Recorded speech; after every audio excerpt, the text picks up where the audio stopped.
Setiap pengalaman yang tidak dinilai baik oleh dirinya sendiri ataupun orang lain akan tinggal menjadi sesobek kertas dari buku hidup yang tidak punya makna. Padahal setiap pengalaman tak lain daripada fondasi kehidupan. Pramudia Anantatur, nyanyi sunyi seorang bisu. 2. Halo semua, perkenalkan saya Desia Sari dengan NIM 236151026. Di sini saya akan membuat video mengenai perkembangan sejarah sastra di Indonesia. Untuk itu pertama-tama apa ya? Tujuan dari pembuatan video ini adalah untuk mengedukasi tentang perkembangan sejarah sastra di Indonesia. Perkembangan sastra saat ini tidak lepas dari pengaruh teknologi. Teknologi yang semakin mengalami kemajuan telah memberikan pengaruh terhadap media perkembangan sastra di Indonesia. Dengan munculnya teknologi digital telah mempengaruhi cara masyarakat mengapresiasi sastra dengan menawarkan e-book atau buku audio yang memungkinkan para pembaca menyesuaikan cara membaca mereka dengan berbagai situasi dan memilih teks yang lebih ringan. Nah, terutama pada generasi muda ini, karena teknologi digital kurang gemar membaca karya sastra. Hal ini disebabkan kesibukan pengaruh budaya populer dan minimnya akses terhadap buku. Di satu sisi, teknologi digital juga memudahkan para sastrawan untuk mempublikasikan karya sastranya. Di sisi lain, sastra terpinggirkan karena kalah bersaing dengan media lain yang lebih menarik. Meskipun dihadapkan dengan berbagai tantangan, masih terdapat harapan untuk masa depan sastra Indonesia, seperti upaya menumbuhkan budaya literasi sejak dini dan meningkatkan kualitas pendidikan yang diharapkan dapat meningkatkan minat baca masyarakat terhadap suatu karya sastra. Teknologi dapat dimanfaatkan untuk memajukan sastra seperti dengan mengembangkan platform digital untuk publikasi karya sastra dan mengadakan kegiatan sastra secara online. Diharapkan sastra Indonesia dapat terus berkembang dan menjadi bagian penting dalam kehidupan masyarakat Indonesia. Yang pertama, dimulai dari angkatan 20-an atau disebut sebagai angkatan Balai Pustaka. Angkatan 20 juga dikenal sebagai angkatan Balai Pustaka yang merupakan gerakan sastra yang muncul di Indonesia pada awal abad ke-20. Dipimpin oleh penulis seperti Sultan Takdir Ali Sabana dan Abdul Muiz. Angkatan Balai Pustaka ini berisi karya sastra yang berbeda dengan karya sastra lainnya, termasuk roman, sajak, dan drama. Karya-karya sastra ini mempertahankan bahasanya dengan menggunakan bahasa sehari-hari sebagai bahasa pengantar sastra dan tidak jarang masih menggunakan bahasa daerah sebagai bahasa pengantar karya sastra. Beberapa karya sastra yang diterbitkan pada masa angkatan Balai Pustaka ini antara lain seperti Siti Nurbaya tahun 1922 oleh Marah Rusli, Tak Disangka 1923, Salah Asuhan 1928.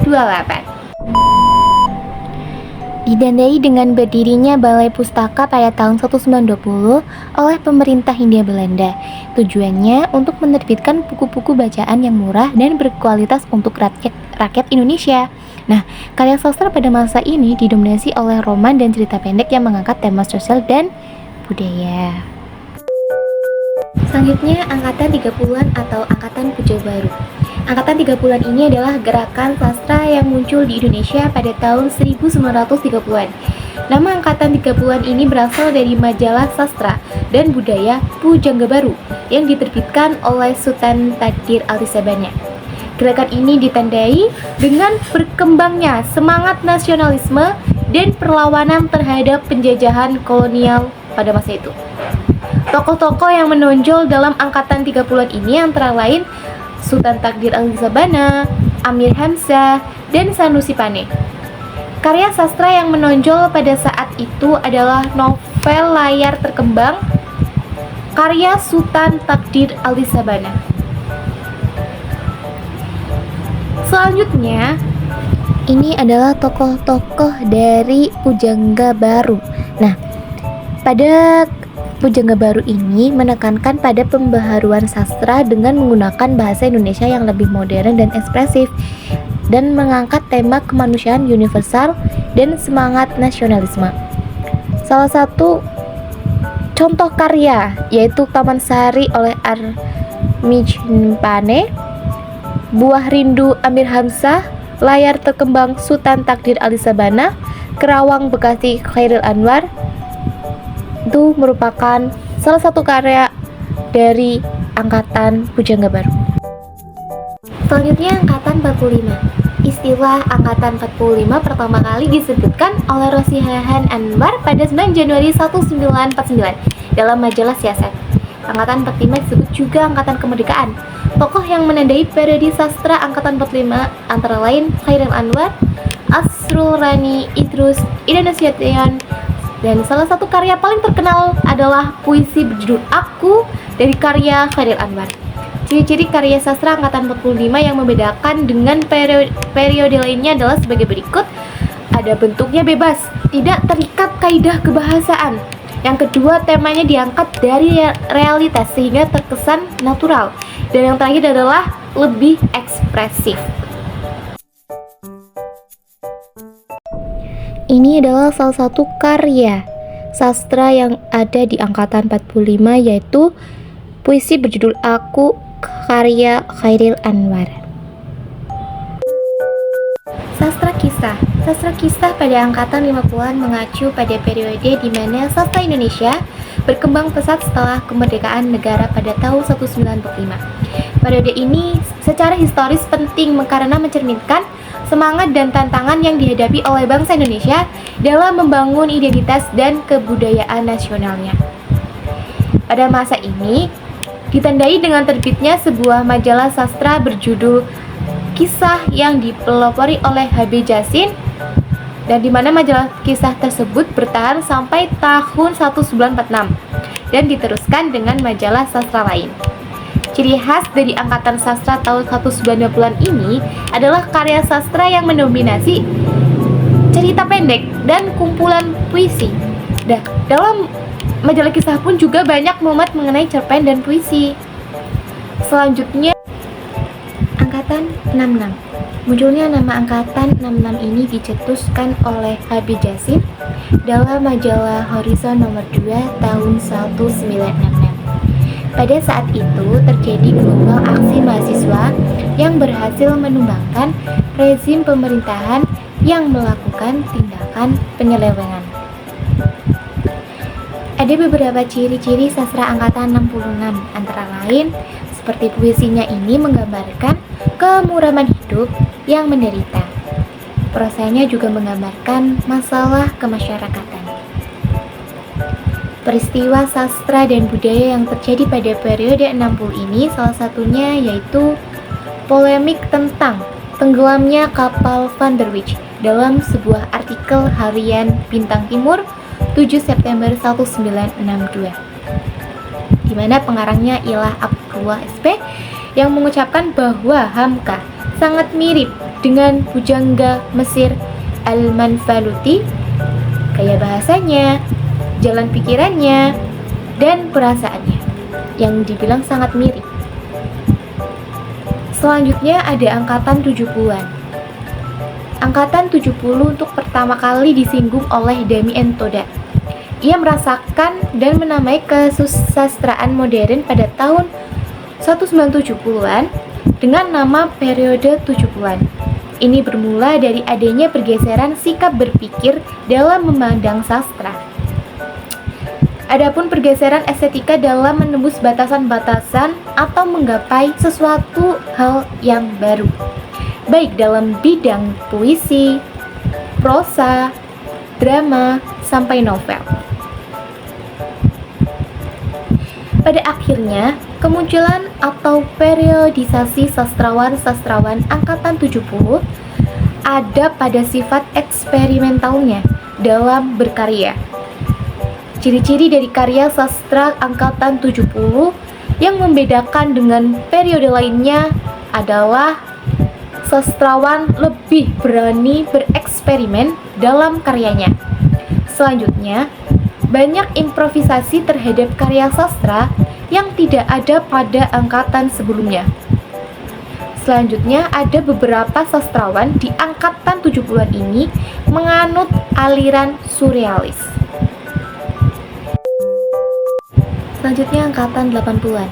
Sastra angkatan 80-an lahir pada masa pemerintahan Soeharto di era Orde Baru yang ditandai oleh sentralisasi kekuasaan pada presiden dan pembatasan hak suara rakyat.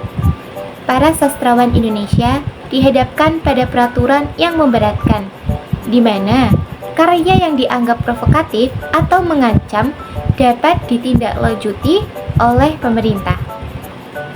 Contohnya adalah penindakan terhadap majalah jajah yang mengangkat isu, budaya, dan kesenian Indonesia. Hal ini mempengaruhi tema yang diangkat dalam sastra angkatan 80-an, yang cenderung menghindari kontroversi dan lebih fokus pada kisah, roman, percintaan, dan kehidupan sehari-hari yang tidak menyinggung atau mengancam. Nah, tokoh-tokoh penting dari angkatan 80-an ini seperti Ayu Utami, Seno Gumira, Aji Dharma, dan Putu Wijaya yang dikenal karena karya-karya mereka yang kritis dan inovatif. Selanjutnya ada masa reformasi dari tahun 1998 sampai sekarang. Masa ini ditandai dengan runtuhnya rezim Orde Baru dan dimulainya era reformasi. Kebebasan berekspresi semakin terbuka, sehingga muncul berbagai macam aliran dan gaya sastra baru. Tema karya sastra pun lebih beragam, mulai dari personalisme, feminisme, hingga globalisasi. Tokoh-tokoh terkenal seperti Andrea Hirata, Dewi Lestari, Eka Kurniawan, Leila S. Chudori, dan salah satu karyanya ialah Laskar Pelangi dari Andrea Hirata, Supernova oleh Dewi Lestari, Cantik Itu Luka oleh Eka Kurniawan, Nine Summer, 10 Autumn oleh Leila S. Chudori. Angkatan reformasi dimulai pada tahun 1998 atau pada masa kepemimpinan pasca Soeharto.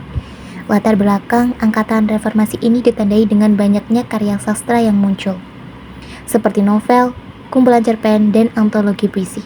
Banyak penyair yang ikut serta meramaikan sajak-sajak sosial politik pada masa itu. Sastrawan pada angkatan reformasi mempertimbangkan keadaan sosial politik yang terjadi akhir tahun 1990. Perkembangan sastra pada era reformasi ini juga ditandai dengan munculnya para pengarang perempuan yang karyanya diapresiasi oleh banyak masyarakat dan para pengamat sastra lainnya. Sastra Indonesia bagaikan samudera kata yang menyimpan kekayaan budaya dan nilai luhur bangsa. Di dalamnya terukir kisah-kisah leluhur, perjuangan para pahlawan, dan gejolak kehidupan masyarakat. Menyelami samudra ini bukan hanya menyelami keindahan bahasa, tetapi juga menyelami jiwa bangsa. Mengapa kita perlu mengenal dan melestarikan sastra Indonesia? Karena sastra adalah jendela budaya. Sastra membuka jendela budaya bangsa, memperkenalkan tradisi, adat istiadat, dan nilai-nilai luhur yang diwariskan secara turun-temurun. Karena melalui karya sastra, kita dapat memahami jati diri bangsa dan memperkuat rasa cinta tanah air.